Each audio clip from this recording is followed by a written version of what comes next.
from a natural healing or holistic healing perspective, what can we do?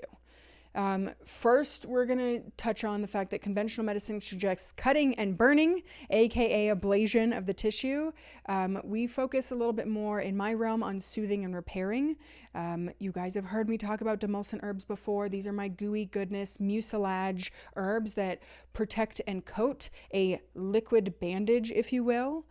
I like to mix a blend of marshmallow root, slippery elm, rosehip, and licorice.